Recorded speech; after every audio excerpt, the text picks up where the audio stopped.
حافظ مولانا محمد ديوار حسين. السلام عليكم ورحمة الله وبركاته. الحمد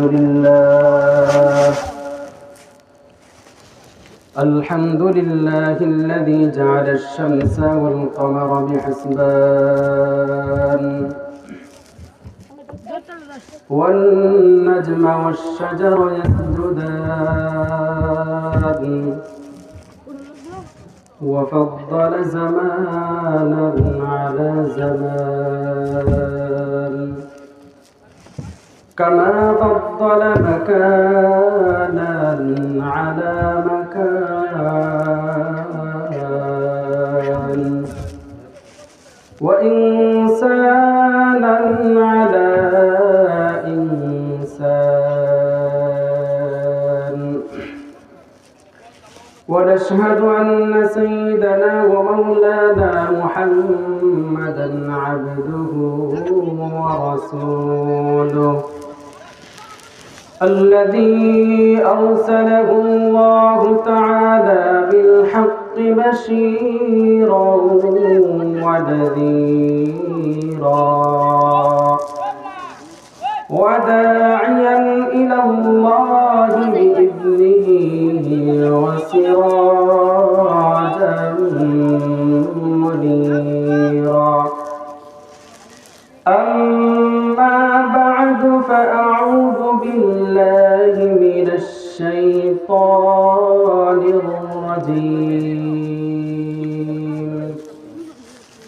بسم الله الرحمن الرحيم.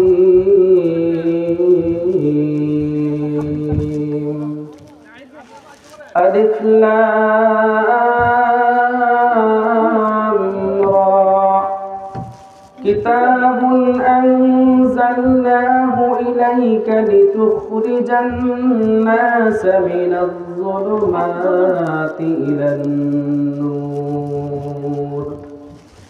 وقال رسول الله صلى الله عليه وسلم لا يؤمن أحدكم حتى أكون أحب إليه من والده وولده والناس أجمعين.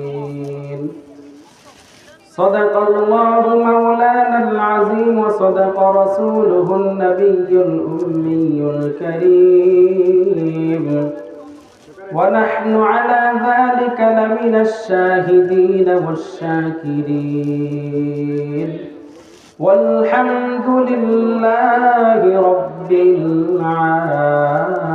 العالمين. اللهم صل على محمد وعلى آل محمد كما صليت على إبراهيم وعلى آل إبراهيم إنك حميد مجيد. اللهم بارك على محمد وعلى آل محمد كما باركت على إبراهيم وعلى آل إبراهيم إنك حميد مجيد.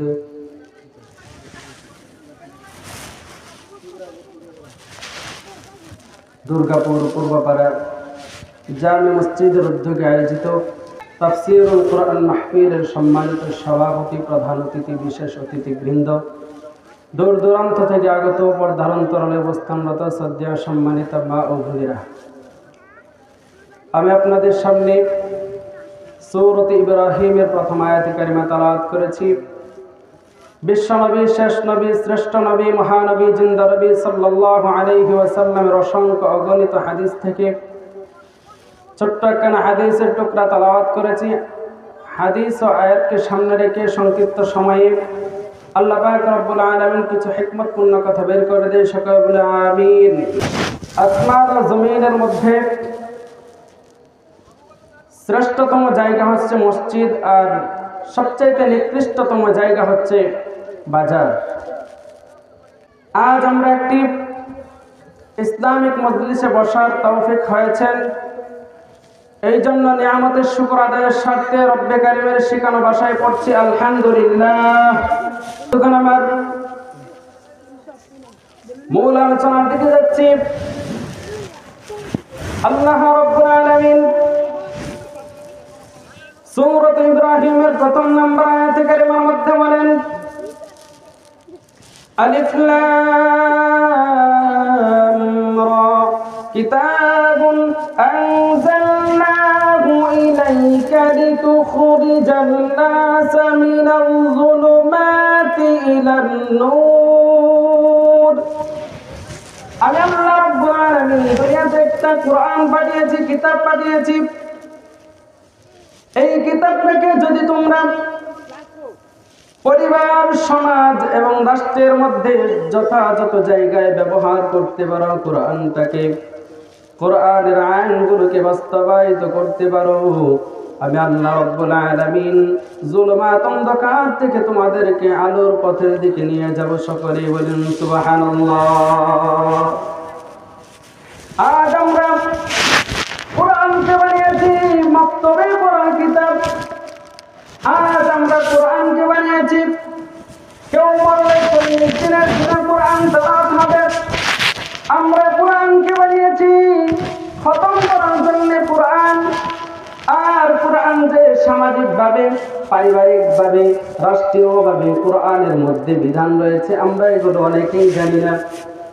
আজ আমি আপনাদেরকে পারিবারিক জীবনে, সামাজিক জীবনে, রাষ্ট্রীয় জীবনে কোরআন কিভাবে ফলো করব, কোরআনকে কিভাবে মানব, কোরআনের জীবন ব্যবস্থা কিভাবে আমরা জানতে পারবো, সেই বিষয়ে আলোকপাত করব ইনশাআল্লাহ। এর আগে আমি আপনাদেরকে প্রশ্ন করে জানতে চাই, আসমান জমিন বানিয়েছেন কে? আল্লাহ পাক রব্বুল আলামিন বানিয়েছেন আসমান জমিন। এই আসমান জমিনের মধ্যে একমাত্র বিধান চলবে আল্লাহ। আর দুনিয়ার মানব রচিত কোন তন্ত্র মন্ত্রের আইন চলতে পারে না। বন্ধুগণ আমার, আল্লাহ রাব্বুল আলামিন কোরআনুল কারীমের মধ্যে বলছেন ওয়ালিল্লাহি মা ফিস সামাওয়াতি ওয়া মা ফিল আরদ। আসমান আমি বানিয়েছি, জমিন আমি বানিয়েছি। আসমান জমিনের মধ্যে একমাত্র কোরআনের বিধান, একমাত্র হুকুম চলবে আল্লাহর।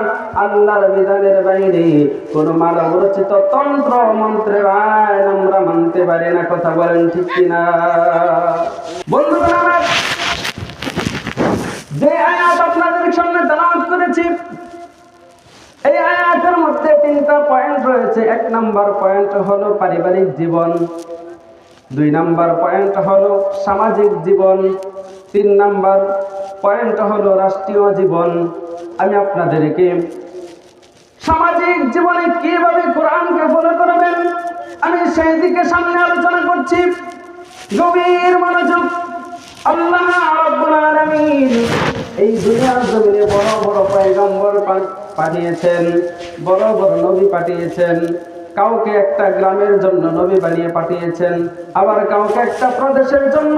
আমার নবী জনাব মুহাম্মদ রাসূলুল্লাহ সাল্লাল্লাহু আলাইহি ওয়াসাল্লামকে আসমান জমিন নয়, পুরো পৃথিবীতে একজন মাত্র নবী যিনি পুরো পৃথিবীর দায়িত্ব পালন করেছেন। তিনি বলেন লা ইউমিনু আহাদুকুম হাত্তা আকুনা আহাব্বা ইলাইহি মিন ওয়ালিদিহি ওয়া ওয়ালাদিহি ওয়ান নাসি আজমাইন। তোমরা ততক্ষণ পর্যন্ত প্রকৃত মুমিন হতে পারবে না যতক্ষণ পর্যন্ত আমি নবী তোমাদের পিতামাতা, তোমাদের সন্তান সন্ততি, তোমাদের স্ত্রী পুত্রর চাইতে আমি নবী মুহাম্মদ বেশি প্রিয় হতে না পারবো। এই জন্য দুনিয়াতে শুধুমাত্র কেবলমাত্র একজনকে আমাদের সবচাইতে বেশি মুহাব্বত করতে হবে। জোরে জোরে চিল্লায় বলুন তো তিনি কে? নবী মুহাম্মদ। প্রিয় বন্ধুগণ আমার,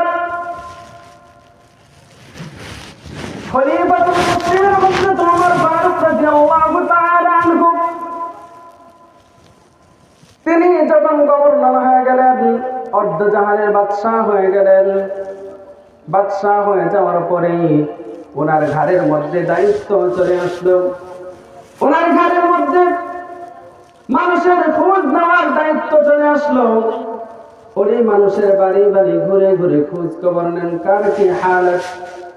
আর আমার দেশের মেম্বার চেয়ারম্যান যদি ইউনিয়ন পরিষদে যায় তাহলে খুঁজে কোন বাড়ির বিচার করে 10 টাকা ঘুষ খাওয়া যায়, ঠিক কিনা?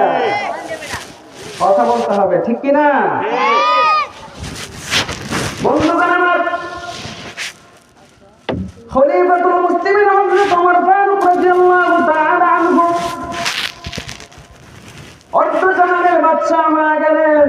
তারপরেও তিনি কেমন করে নিজেকে বিনয়ী, নিজেকে নম্রভাবে মানুষের কাছে পেশ করতেন, আমি সেই দিকে যাচ্ছি আলোচনা দিয়ে। বন্ধুগণ আমার, শুনুন গভীর মনোযোগ দিয়ে। আল্লাহর হাবিব সাল্লাল্লাহু আলাইহি ওয়াসাল্লামের সাহাবী হযরত ওমর ফারুক রাদিয়াল্লাহু তাআলা আনহু অর্ধজাহান শাসন করেছেন। শাসন করতে গিয়ে তিনি একদিন গভীর রজনীতে মানুষের বাড়ি বাড়ি খোঁজ নেওয়ার জন্য বের হয়েছেন। মক্কা থেকে বহু দূরে চলে গেলেন একটি মরুভূমি প্রান্তরে। ওখানে গিয়ে তিনি লক্ষ্য করে দেখলেন তাঁবুর ভিতরে টিম টিম করে আলো জ্বলছে।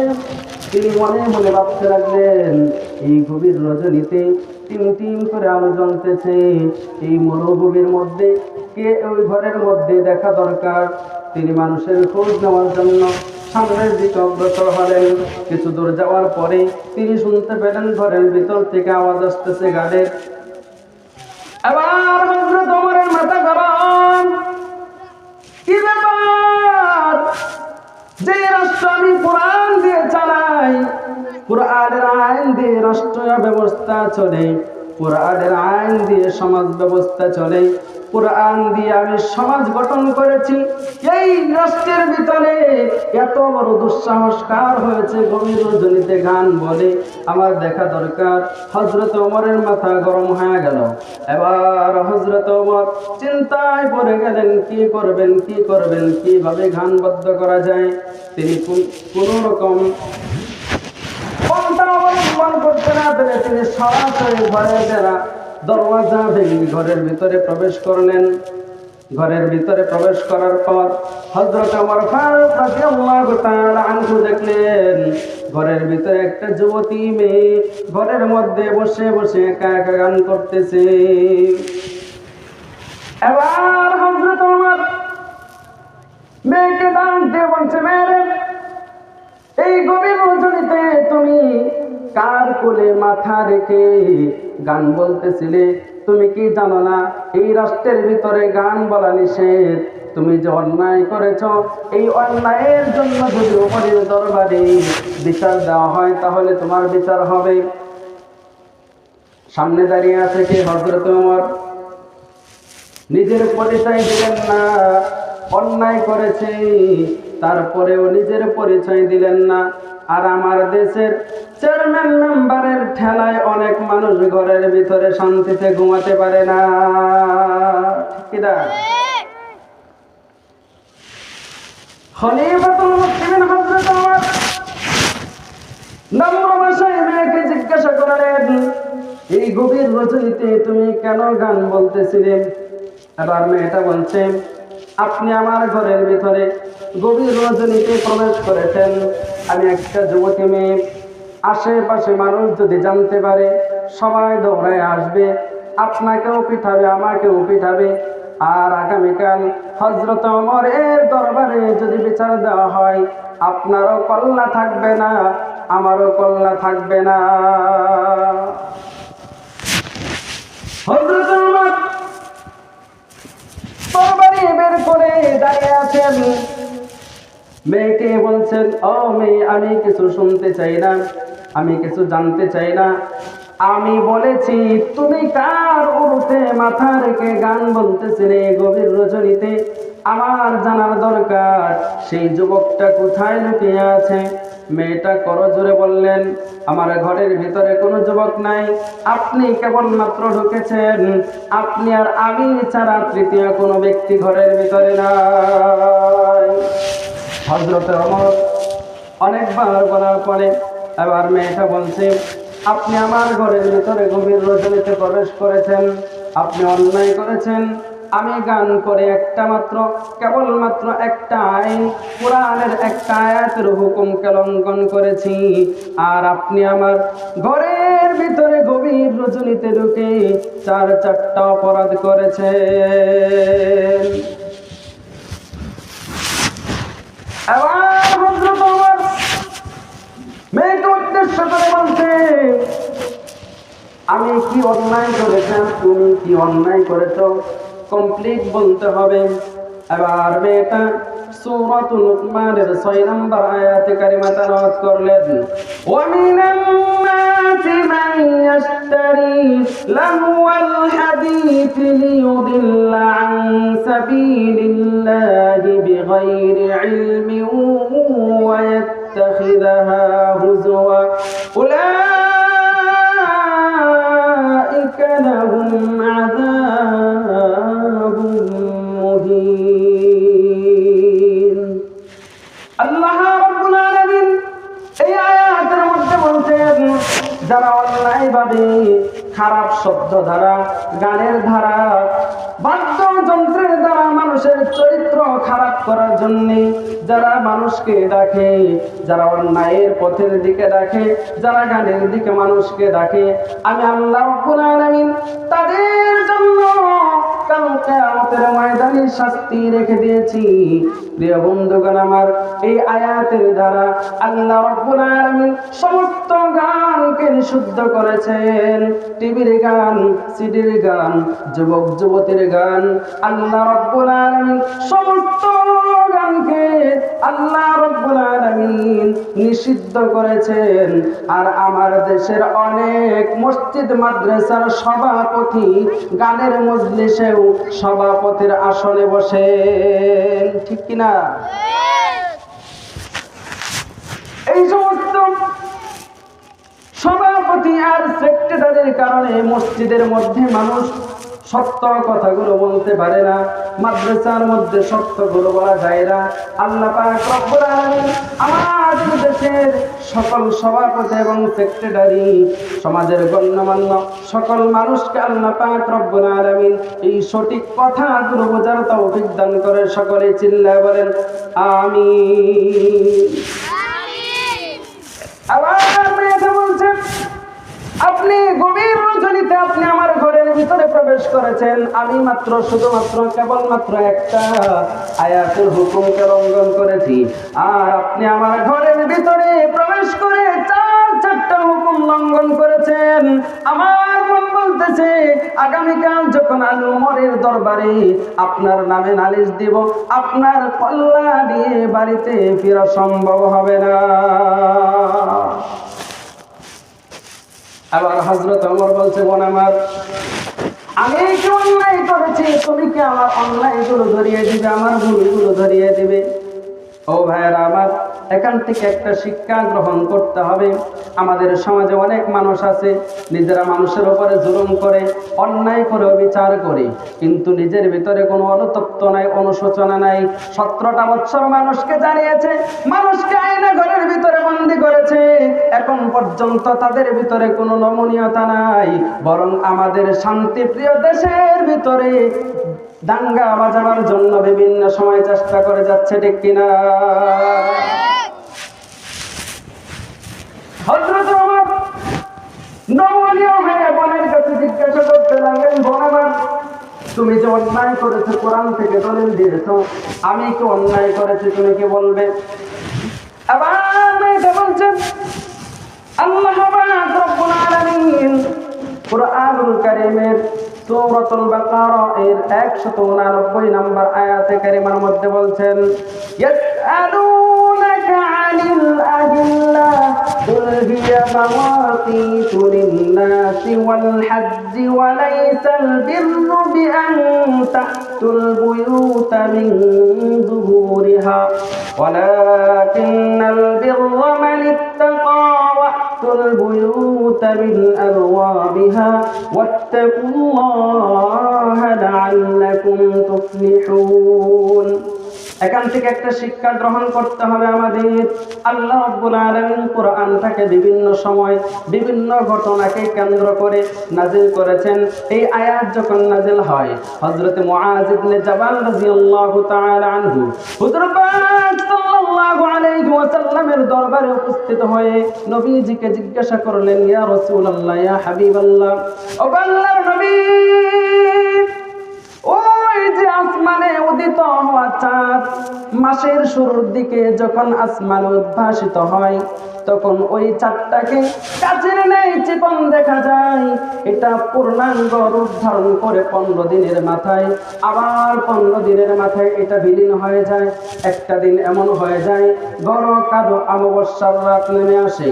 ইয়া রাসূলুল্লাহ, ইয়া হাবিবাল্লাহ, আমার জানার ইচ্ছা হলো আল্লাহ পাক রব্বুল আলামিন কেন এই চাঁদ দিলেন?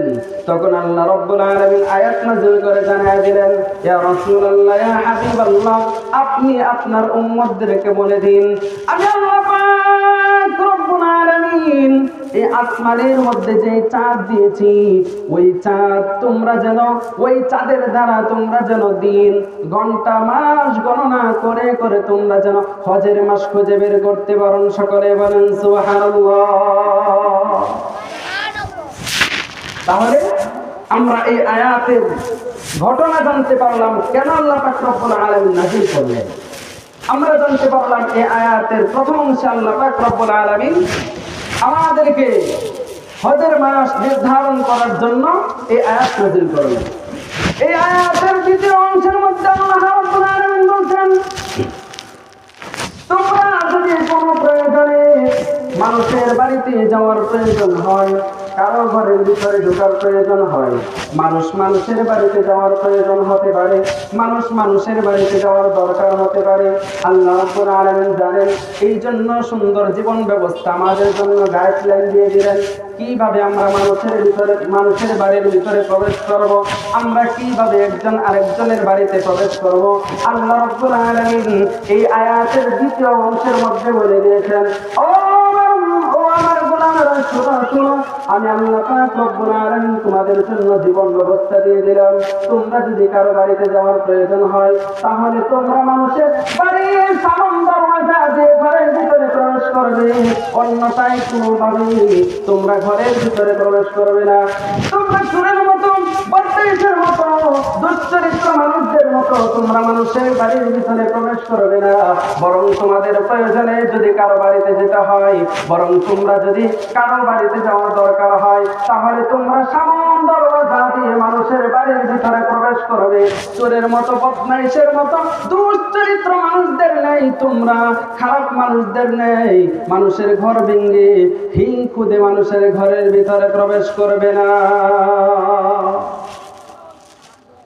আমাদের এই সমাজের মধ্যে চুরি আছে না নাই? ডাকাতি আছে না নাই? গরু চোর আছে না নাই? ট্যাক্স চোর আছে না নাই? খাম্বার মধ্যে ওই যে ট্রান্সমিটার চোর আছে না নাই? এই যে চোর চুরি করতে আসে, এর আগে সামন দরওয়াজা দিয়ে আসে নাকি? না, মানুষের বেড়া ভেঙে মানুষের ঘরের ভিতরে প্রবেশ করে। আল্লাহ রাব্বুল আলামিন বলছেন, তোমরা তেমনি ভাবে ঘরের ভিতরে প্রবেশ করো না যেমন ভাবে মানুষ চোরে চামারের মতো ঘরের ভিতরে প্রবেশ করে। বরং তোমরা যদি কারো ঘরের ভিতরে প্রবেশ করার প্রয়োজন হয়, তাহলে তোমরা মানুষের সামন দরওয়াজা দিয়ে প্রবেশ করবে। তোমাদের বাসনায় কৃত কার্য যদি পূরণ করতে চাও, তাহলে অবশ্যই আল্লাহর হুকুমকে প্রাধান্য দিবে। আবার মেয়েটা বলছে হযরত ওমরকে, ও যুবক, তুমি যে আমার ঘরের ভিতরে প্রবেশ করেছ, তুমি কি আমার অনুমতি নিয়ে ঘরের ভিতরে প্রবেশ করেছো নাকি? হযরত ওমর বললেন, না। তাহলে আপনার এখানে অন্যায় হয়েছে, আপনি সূরাতুল বাকারা এর 189 নম্বর আয়াতের হুকুমকে লঙ্ঘন করেছেন। এবার হযরত ওমরের তরবারি ছিল খোসামুক্ত, এবার তিনি তরবারি খোসার ভিতরে ভরে ফেললেন। আর তিনি আরো নমনীয়তা হয়ে এবার বোনকে জিজ্ঞাসা করতে লাগলেন, বোন আমার শোনো, তুমি অন্যায় করেছো, কোরআন থেকে দলিল দিয়েছো, আমি অন্যায় করেছি একটা দলিল দিয়েছো, আমার আরো তিনটা অন্যায় বাকি রয়েছে, এই তিনটা অন্যায়ের দলিল তুমি কোরআন থেকে আমাকে শোনায় দাও। আবার মেয়েটা সূরাতুন নূরের 27 নম্বর আয়াতে কারিমা তেলাওয়াত করলেন, ইয়া আইয়ুহাল্লাযীনা আমানু লা তাদখুলু বুয়ুতান গায়রা বুয়ুতিকুম হাত্তা তাস্তানিসু ওয়া তুসাল্লিমু আলা আহলিহা যালিকুম খায়রুল লাকুম লাআল্লাকুম তাযাক্কারুন।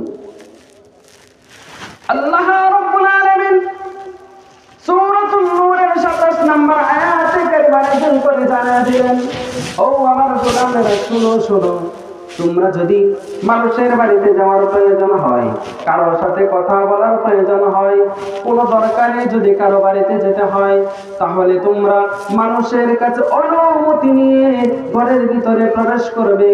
অনুমতি ছাড়া তোমরা ঘরের ভিতরে প্রবেশ করবে না। যিনি আমাদেরকে এই আইন দিয়েছেন, জোরে জোরে চিল্লায় বলুন, তিনি কে? আল্লাহ। তিনি কে? আল্লাহ। আমাদের সামাজিক জীবনে কোরআনকে কিভাবে ফলো করব সেই আলোচনায় আছি। দ্বিতীয় নাম্বার প্রশ্ন উত্তর দিয়ে দিলেন হযরত ওমরের। আবার তৃতীয় নাম্বার প্রশ্ন উত্তর চাই হযরত ওমর। এবার মেয়েটা সূরাতুন নূরের 61 নাম্বার আয়াতে কারিমা তেলাওয়াত করে শোনায় দিলেন, ফাইযা দাখালতুম বুয়ুতান ফাসাল্লিমু আলা আনফুসিকুম তাহিয়াতাম মিন ইনদিল্লাহি মুবারাকাতান তাইয়্যিবা কাযালিকা ইউবাইয়িনুল্লাহু লাকুমুল আয়াতি লাআল্লাকুম তা'কিলুন। প্রথম নাম্বার হলো ঘরের ভিতরে প্রবেশ করতে হলে সামন দরওয়াজা দিয়ে, দ্বিতীয় নাম্বার হলো অনুমতি নিয়ে, তৃতীয় নাম্বার আল্লাহ রাব্বুল আলামিন জানায়া দিলেন তোমরা মানুষের ঘরের ভিতরে যাওয়ার আগে সালাম দিবে বাহিরে দাঁড়িয়ে। এক নাম্বার সালাম দেবে, যদি উত্তর না আসে দ্বিতীয় নাম্বার সালাম দিবে, যদি উত্তর না আসে তৃতীয় নাম্বার সালাম দিবে, চতুর্থ নাম্বারে সালাম দিবে। যদি উত্তর না আসে ঘরে প্রবেশ করার অনুমতি নাই। যদি ঘরের ভিতরে প্রবেশ করতে হয় তাহলে ঘরের ভিতরের পারমিশন নিয়ে ঘরে প্রবেশ করা লাগবে। জোরে জোরে চিল্লায় বলুন, যিনি আইনটা করেছেন তিনি কে? আল্লাহ। তারপর আল্লাহ রাব্বুল আলামিন এবার মেয়েকে প্রশ্ন করলেন, মেয়ে আমার শোনো, আমার 4 নাম্বার ভুল কি হয়েছে? এবার মেয়েটা কোরআন থেকে দলিল দিচ্ছেন। সূরাতুল হুজুরাতের 12 নম্বর আয়াতে কারিমা তেলাওয়াত করলেন, ইয়া আইয়ুহাল্লাযীনা আমানু ইজতানিবু কাসীরাম মিনায-যন্নি ইন্না বা'দায-যন্নি ইসমুন ওয়া লা তাজাসসুহা ওয়া লা ইয়াগতাব বা'দুকুম বা'দা ইলা আখিরিল আয়া। আল্লাহ রাব্বুল আলামিন কোরআনুল কারীমের সূরাতুল হুজুরাতের 12 নম্বর আয়াতে কারিমার মধ্যে বলছেন, তোমরা কোন মানুষের চরিত্রের উপরে কালেমা লেপন করে দিও না সন্দেহ করে। তোমরা কোন যুবক যুবতীর চরিত্রের উপরে কালেমা লেপন করে দিও না সন্দেহ করে। তোমরা কোন মানুষের চরিত্রের উপরে কালেমা লেপন করে দিও না সন্দেহ করে। আল্লাহ রাব্বুল আলামিন ইজতানিবু কাসীরাম মিনাজ-যন্নি, সন্দেহ করে কথা বলতে নিষেধ করেছে। কিন্তু আমাদের এই সমাজের মধ্যে কিছু মানুষ আছে গায়ে পড়ে যুবক যুবতী মানুষের চরিত্রের উপরে কালেমা লেপন করে দেয়। কথা বলেন ঠিক কিনা? তাহলে আল্লাহ রাব্বুল আলামিন এই আয়াতের মধ্যে বললেন, তোমরা সন্দেহ করে কারো চরিত্রের উপরে কালেমা লেপন করে দিও না। যারা মানুষের চরিত্রের উপরে নির্দোষ নিপীড়িত মানুষের উপরে চরিত্র হরণ করে দিল, চরিত্রের উপরে কালেমা লেপন করে দিল, নিঃসন্দেহে তারা এই কোরআনের হুকুমকে লঙ্ঘন করলো। কাল কিয়ামতের ময়দানে আল্লাহ রাব্বুল আলামিন তাকে তার সম্পূর্ণ মিথ্যা অপবাদ দেওয়ার জন্য আল্লাহ রাব্বুল আলামিন তাকে পাকড়াও করবে। আল্লাহ রাব্বুল আলামিন কোরআনুল কারীম থেকে 4টা দলিল দেওয়ার পরে এবার মেয়েটাকে প্রশ্ন করতে হযরত ওমর, শোনো আমার, আমি অন্যায় করেছি, তুমি দলিল দিয়েছো, তুমি অন্যায় করেছো, দলিল দিয়েছো, আমার জানবার ইচ্ছা হলো তুমি এই গভীর রজনীতে কেন গান বলেছো? এবার মেয়েটা বলছে, আজ থেকে 12 মাস পূর্বে আমার বিবাহ হয়েছিল।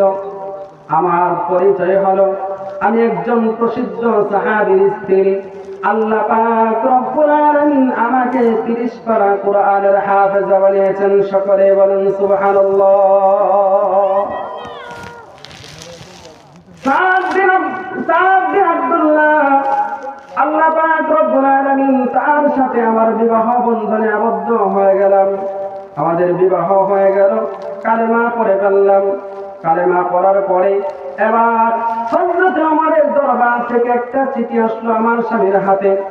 স্বামী চিঠিটা পড়ার পরে উপস্থিত জনতাকে লক্ষ্য করে বললেন, শুনুন শুনুন, আমাকে হযরত ওমরের পক্ষ থেকে চিঠি দেওয়া হয়েছে।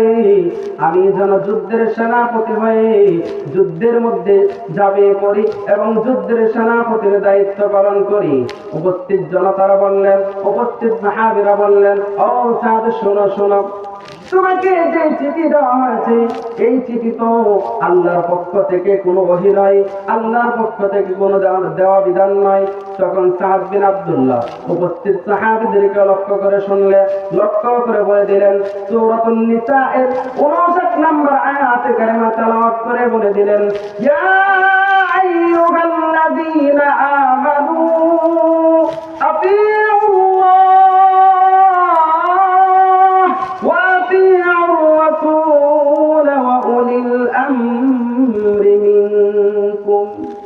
আল্লাহ রাব্বুল আলামিনের হুকুমগুলো বিনা প্রশ্নে মানতে হবে, কোনো প্রশ্ন করা যাবে না। দ্বিতীয় নাম্বার হলো আল্লাহ রাসূল সাল্লাল্লাহু আলাইহি ওয়াসাল্লাম যেগুলো বলে গিয়েছেন পালন করার জন্য পালন করতে হবে, যেগুলো নিষেধ করেছেন সেগুলো নিষেধ করতে হবে, সেগুলো বাদ দিতে হবে। আল্লাহ এবং তার রাসূলের আনুগত্যশীল কোনো ব্যক্তি যদি সমাজের নেতা হয়, সমাজের কোনো দায়িত্বে আসে, সমাজের কোনো নেতা হয় কিংবা কোনো গুরুজন হয়, আর আল্লাহ এবং তার রাসূলের অনুগত্য তার মাঝে পূর্ণাঙ্গ পাওয়া যায়, এমন ব্যক্তি যদি কোনো মানুষকে হুকুম করে, তখন সেই হুকুম পালন করা আল্লাহ রাব্বুল আলামিন বান্দার উপরে ফরজ করে দিয়েছেন। সুবহানাল্লাহ। আবার সাদ বিন আব্দুল্লাহ উপস্থিত সাহাবীদেরকে বললেন, ও সাহাবীরা শুনুন শুনুন, আল্লাহ রাব্বুল আলামিন যে আয়াত নাযিল করেছেন সেই আয়াতের পূর্ণাঙ্গ রূপ কি উমরের ভিতরে আছে নাকি? উপস্থিত সাহাবীরা বললেন, হ্যাঁ। তাহলে উমরের দেওয়া চিঠির হুকুমগুলো আমার জন্য পালন করা ফরজ। এবার তিনি তার স্ত্রীকে উদ্দেশ্য করে বললেন, হযরত ওমরের পক্ষ থেকে যে চিঠি আমাকে দেওয়া হয়েছে এই চিঠির মাধ্যমে 4 মাস পরে বাড়ি ফেরার কথা বলা হয়েছে। তুমি যদি তোমার সতীত্বের হেফাজত করতে পারো, তুমি যদি তোমার সতীত্বের হেফাজত করতে পারো, তুমি যদি তোমাকে নিরাপদ রাখতে পারো, আল্লাহ পাক রব্বুল আলামিন আমাদেরকে কাল কিয়ামতের ময়দানে একত্রে দেখা করিয়ে দেবেন। যদি জীবিত থাকি তাহলে 4 মাস পরে তোমার সাথে সাক্ষাৎ হবে, এই পর্যন্ত অপেক্ষা করো।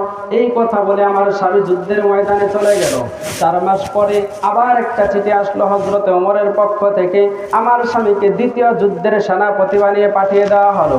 এবার 8 মাস পরে আবার একটা চিঠি আসলো হযরত ওমরের পক্ষ থেকে, আমাকে 3য় নাম্বার যুদ্ধে অংশগ্রহণ করা লাগবে, যুদ্ধের সেনাপতি বানিয়ে পাঠিয়ে দিয়েছেন। আজ 3, 4, 12 মাস হয়ে গেল। 12 মাস পরে আমার স্বামী ঘরের ভিতরে ফিরবে, আমার স্বামী আসবে, এই জন্য আনন্দে উৎসাহিত হয়ে মনে আনন্দ নিয়ে গান বলতেছি, মনে উৎসাহ নিয়ে গান বলতেছি, কিন্তু আমার স্বামী এখনো আসে নাই। হযরত ওমর দৌড়ায় চলে গেলেন সেনা চাউনিতে। দৌড়ায় গিয়ে প্রশ্ন করলেন, সাদ বিন আব্দুল্লাহ কোথায়? আবার সাদ বিন আব্দুল্লাহ দাঁড়িয়ে গেলেন। হযরত ওমর ডাক দিয়ে বললেন, শোনো শোনো সাদ, তোমাকে বাড়িতে যেতে হবে। সাদ বিন আব্দুল্লাহ প্রশ্ন করলেন, কেন? বলে, তুমি যে বিবাহ করেছো আজ থেকে 12 মাস পূর্বে তোমার স্ত্রী তোমার জন্য অপেক্ষা করতেছে। দৌড়ায় বাড়ির ভিতরে যাও, দাও, তোমার স্ত্রী যেদিন তোমাকে আসার জন্য অনুমতি দিবে সেদিন তুমি যুদ্ধের ময়দানে আবার আসবে। এবার সাদ বিন আব্দুল্লাহকে তার স্ত্রীর কাছে পাঠিয়ে দিলেন। এবার হযরত ওমর গভীর রজনীতে তিনি কিন্তু বাড়িতে যান নাই, এবার তিনি চলে গেলেন তার মেয়ে হযরতে হাফসা রাদিয়াল্লাহু তাআলা আনহার কাছে। তিনাকে যা জিজ্ঞাসা করলেন, একটা মেয়ে কতদিন পর্যন্ত ধৈর্য ধারণ করতে পারে? এবার মেয়েটা বাবার প্রশ্ন উত্তর দিতে স্তুতিবোধ হচ্ছে, শরম পাইতেছে। এবার মেয়েটা বলছে, একটা মেয়ে 4 মাস পর্যন্ত তার স্বামীকে ছাড়া থাকতে পারে, আর আমার দেশের অনেক মানুষ প্রবাসে আছে, বছরের পর বছর আল্লাহ জানে বাড়ির কি হালাত অবস্থায় আছে। আল্লাহ পাক রব্বুল আলামিন মানুষদেরকে পূর্ণাঙ্গ জীবন ব্যবস্থা কোরআনের মধ্যে দিয়েছেন। এই কোরআনের আইন যদি আমরা মানতে পারি তাহলে আমাদের জন্য মিনাজ যুলুমাতি ইলান নূর আলোচনার শুরুতেই বলেছিলাম, এই কোরআনটাকে যদি নিজের পারিবারিক জীবনে, সামাজিক জীবনে, রাষ্ট্রীয় জীবনে আমরা যথাযথ জায়গায় ব্যবহার করতে পারি তাহলে আমাদের জন্য অন্ধকার থেকে অন্ধকার দূরীভূত করে আলোর পথে নিয়ে আসবেন। জোরে জোরে চিল্লায়ে বলুন তিনি কে? বসেন ভাই, বসেন বসেন। লা ইলাহা ইল্লাল্লাহ, লা ইলাহা ইল্লাল্লাহ, লা ইলাহা ইল্লাল্লাহ, লা ইলাহা ইল্লাল্লাহ। আসমান জমিন গায়রুল্লাহ, পাহাড় পর্বত গায়রুল্লাহ, লা ইলাহা ইল্লাল্লাহ, লা ইলাহা ইল্লাল্লাহ। ডাকার মতো ডাকলে তারে সারা দিবেন তিনি রে মন, সারা দিবেন তিনি।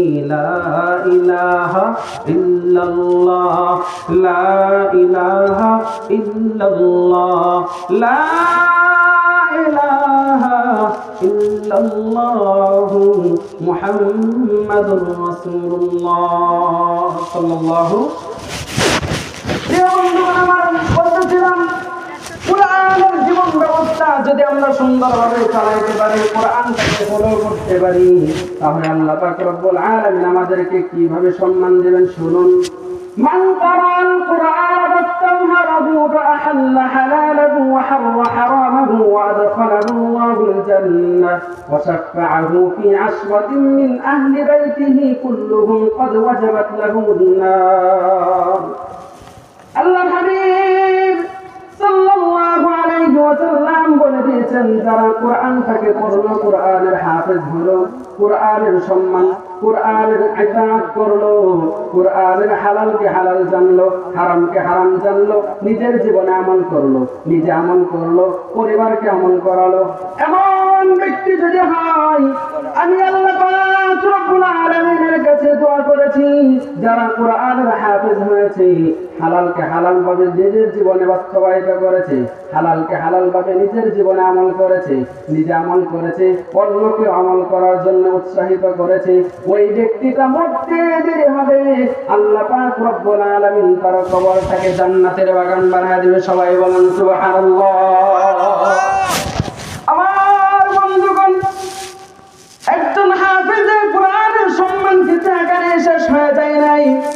আল্লাহর হাবিব সাল্লাল্লাহু আলাইহি ওয়াসাল্লাম বলেন, কাল কিয়ামতের ময়দানে মানুষ যখন বিভীষিকাময় 9,30,00,000 উপরে সূর্যটা অর্ধ হাত মাথার উপরে চলে আসবে, তখন মানুষ কাতরাতে থাকবে, সাঁতার কাটতে থাকবে পুজ রক্তের মধ্যে। এমন সময় একজন হাফেজে কোরআনকে সুপার পাওয়ার দেওয়া হবে। একজন মেম্বার চেয়ারম্যান যদি জনগণের প্রতি দয়াবান হয়ে যায় তাহলে সমাজের মধ্যে তার পাওয়ার বেড়ে যায়। আল্লাহ পাক রব্বুল আলামিন কোরআনের হাফেজ যা হবে তাকে আল্লাহ পাক রব্বুল আলামিন সুপার পাওয়ার দিবেন। আল্লাহর হাবিব সাল্লাল্লাহু আলাইহি ওয়াসাল্লাম হাদিসের মধ্যে বলে দিয়েছেন, একজন হাফেজে কোরআন কাল কিয়ামতের ময়দানে এমন 10 জন ব্যক্তিকে সুপারিশ করে জান্নাতে নিয়ে যাবে, যাদের জন্য আল্লাহ পাক রব্বুল আলামিন জাহান্নাম নির্ধারণ করে রেখেছেন বলে তারা জাহান্নামে যাবে।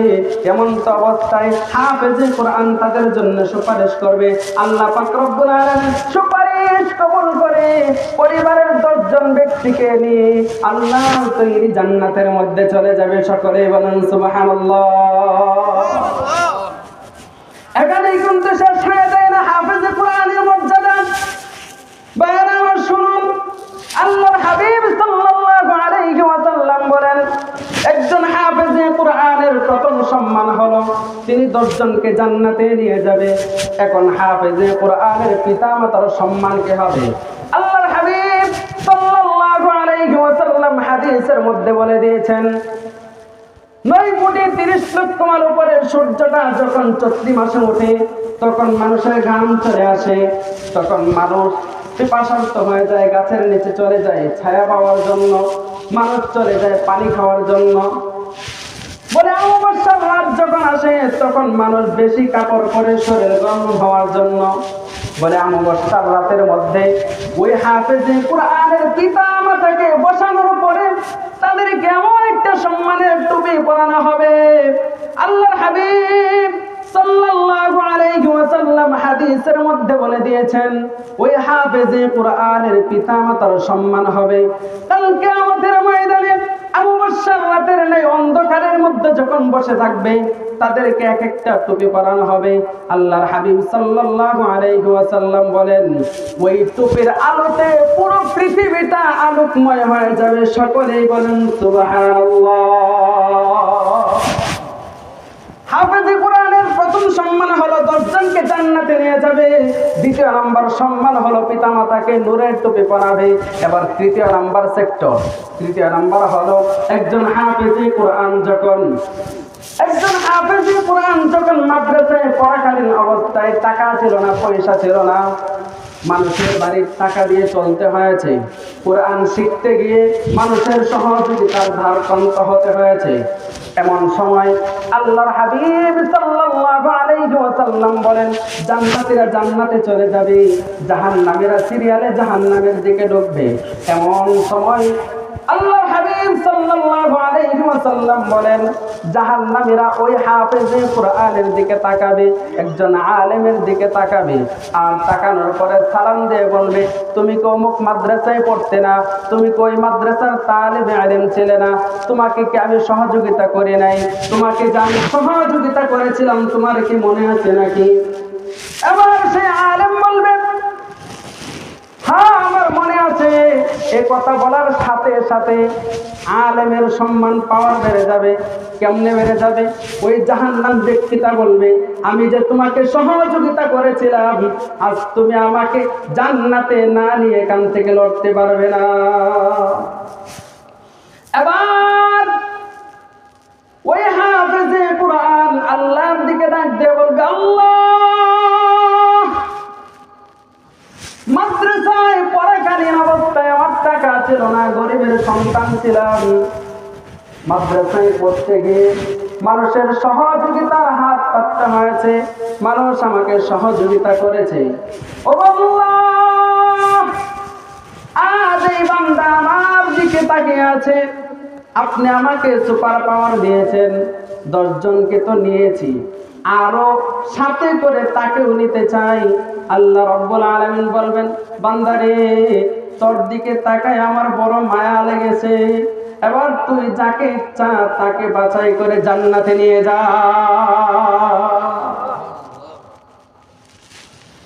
এই হলো তৃতীয় নাম্বার পাওয়ার। এবার হাফেজে কোরআনের আরো পাওয়ার রয়েছে।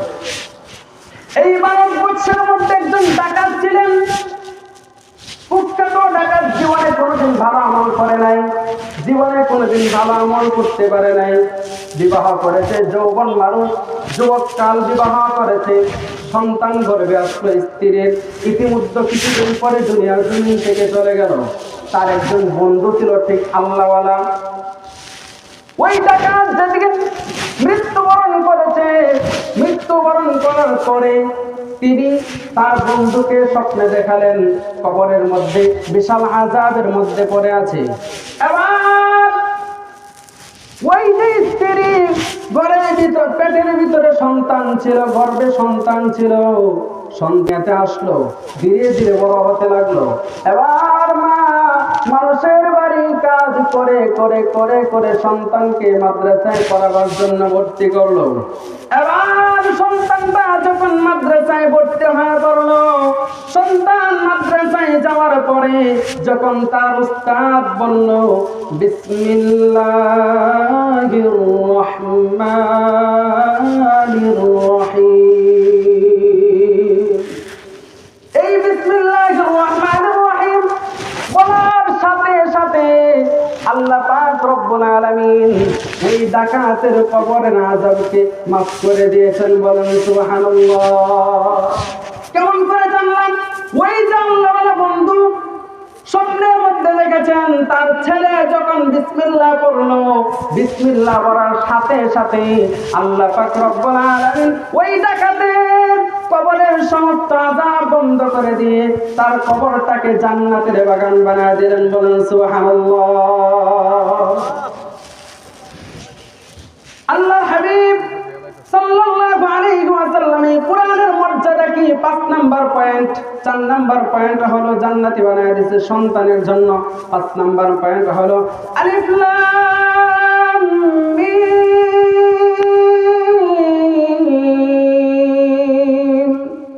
আল্লাহর হাবিব সাল্লাল্লাহু আলাইহি ওয়াসাল্লাম বলেন এখানে 3টা হরফ রয়েছে, আলিফ একটা হরফ, লাম একটা হরফ, মিম একটা হরফ। এই 3টা হরফকে তোমরা একত্রে মনে করো না, বরং এখানে 3টা হরফ রয়েছে। যারা কোরআনটাকে মুহাব্বত করে ভালোবেসে কোরআনটা তেলাওয়াত করবে, আল্লাহর হাবিব সাল্লাল্লাহু আলাইহি ওয়াসাল্লাম বলেন ওই 3টা হরফের বিনিময়ে এক একটাই 10 করে 3 × 30 নেকি লিখে আল্লাহ পাক রব্বুল আলামিন তার আমল নামায় যোগ করে দেয়। সকলে বলেন সুবহানাল্লাহ। এজন্য আমরা কোরআন পড়তে রাজি আছি তো? আমরা যারা কোরআন পড়ি নাই আমাদের সন্তানদেরকে কোরআন পড়াবো তো ইনশাআল্লাহ। আল্লাহ পাক রব্বুল আলামিন আমাদেরকে কোরআন পড়ার, কোরআনের উপর আমল করার, নিজে আমল করতে পারি, পিতা মাতার খেদমত করতে পারি। এজন্য আপনাদের কাছে দোয়া চাই আল্লাহ পাক রব্বুল আলামিন যেন আমাকে কবুল করে। সকলের কাছে দোয়া চাই। ওয়া আখিরু দাওয়ানা আলহামদুলিল্লাহি রাব্বিল আলামিন। আসসালামু আলাইকুম ওয়া রাহমাতুল্লাহি ওয়া বারাকাতুহু।